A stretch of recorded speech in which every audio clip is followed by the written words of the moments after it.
2 خصلت پسندیده از نگاه رسول خدا صلی الله و آله و سلم.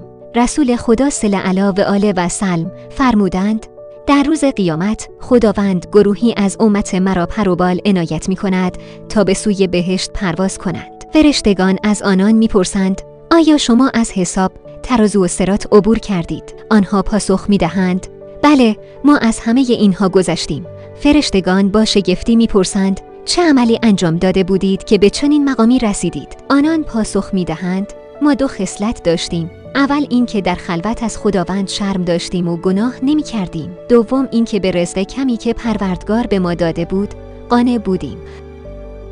حکایت جوانی که با یک جمله عابد شد. در نزهت الناظر آمده است که روزی زنی زیبارو از مسیری عبور می کرد. جوانی او را دید و شیفتش شد. با اصرار از زن خواست که ساعتی با او بماند. زن گفت: جایی خلوت می خواهم، جایی که هیچ کس نباشد.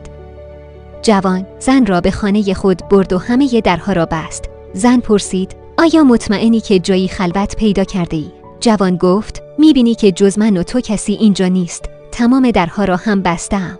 زن لبخندی زد و گفت: علم یعلم بن الله یرا. آیا نمیدانی که خدا میبیند؟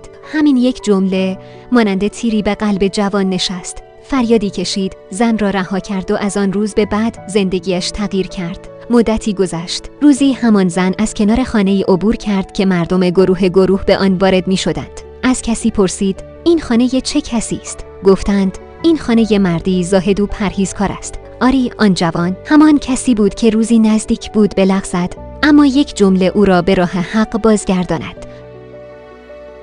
حکایت حاکمی که زاهد شد. در روز الخلق آمده است که حاکم بصره باغی بزرگ داشت و زن باغبانش بسیار زیبا و دلربا بود. روزی حاکم با حیله‌ای باغبان را از باغ بیرون فرستاد و به سوی آن زن رفت. زن که موقعیت خطرناک را درک کرده بود، اندکی تأمل کرد و گفت: اجازه بدهید اول تمام درها را ببندم.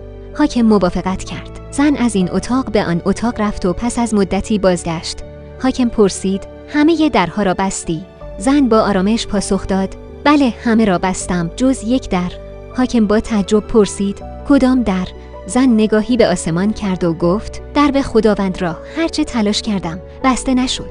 همین جمله لرزه بر اندام حاکم انداخت. سرش را پایین انداخت، از گناه منصرف شد و با دلی شکسته از باغ بیرون رفت. از آن روز مسیر زندگیش تغییر کرد و او یکی از بندگان خالص خداوند شد.